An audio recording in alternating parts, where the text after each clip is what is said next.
This is day 3 of me manifesting $500,000, y'all. If you did not see day 2 or 1, go back and watch that one so you can catch up.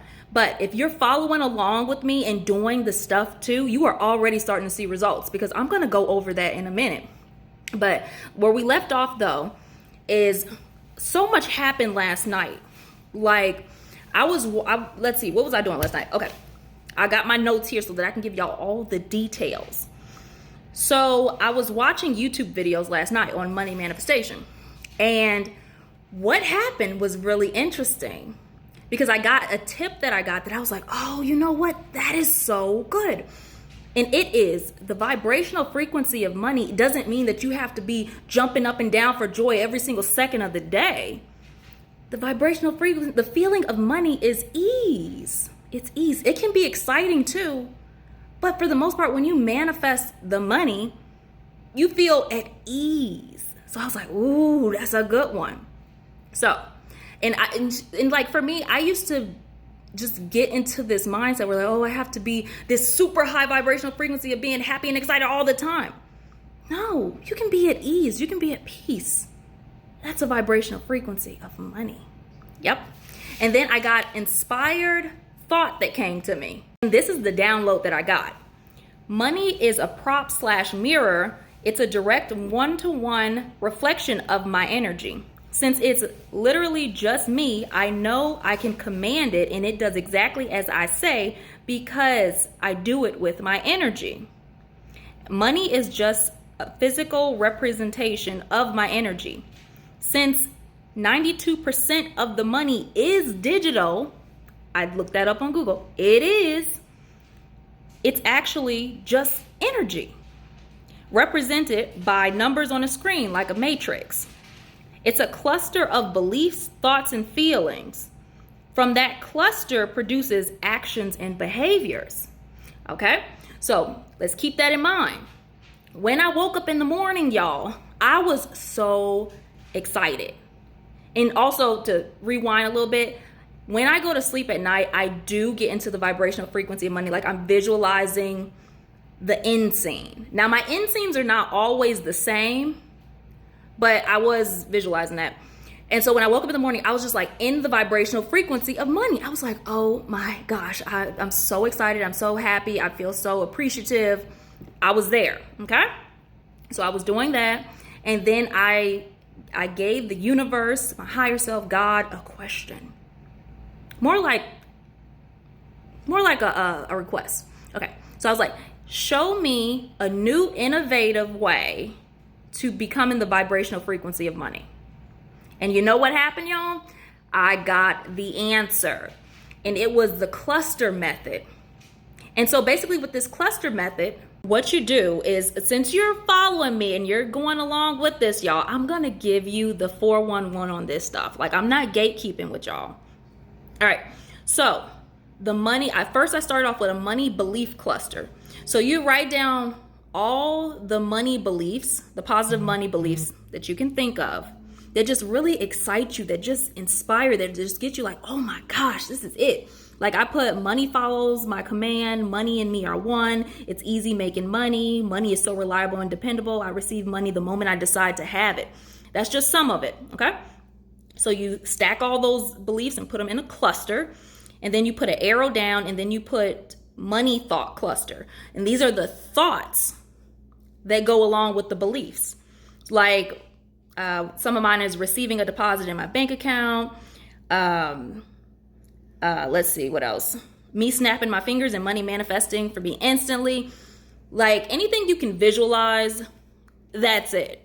That's the thoughts. Because to have thoughts and feelings and all this stuff, you have to have the belief first. That's why we stack the beliefs, right? And then you have the wealth feeling cluster. What feelings go along with those cluster of beliefs and cluster of thoughts?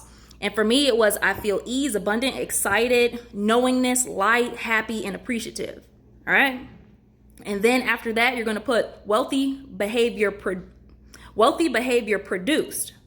So these are like the actions and behaviors and all that stuff. So for me, it was like waking up happy about having $500K in my bank, watching money videos on YouTube, singing my money jingle. If you didn't see that, it's either before this video or after this video, but the money jingle, I'm telling you, that's it right there. And, shopping, different things like that. So I have this cluster method.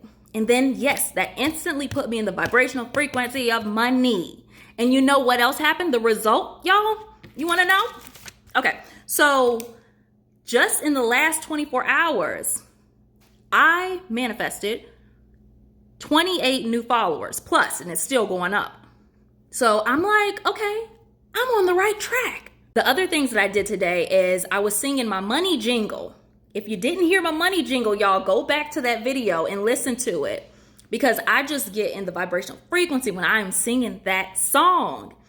So, and that's the thing. The main thing that you want to do is be in the vibrational frequency of wealth and abundance and hold it there. When that is your default vibrational frequency, that is when you start seeing results and things start manifesting and popping off. I did some visualization too. So I visualized an end scene of me making some soul food, so some candy yams and some salmon croquets, or salmon patties.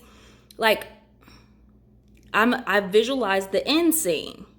And then I did multiple money rampages today. And I did that to it's kind of like that energy booster where you're just like, it feels good, it feels great, having $500K in my bank. I went to the store the other day. I did a whole shopping spree at Whole Foods. It felt amazing, and life just got better and better. I became so abundant, and I manifested money so easily. At the time when I decided to have money, it just came into my bank account, and things just kept working out for me over and over again financially. And I'm so financially set now. It felt amazing. And so I say it in past tense though, usually. But that right there, that's like just an energy booster right there. And so I'm feeling so good, y'all. I feel like a lot of things are happening and popping off. And also I had some limiting beliefs come up. I was feeling anxiety about making a big purchase. So, and you can probably relate to this.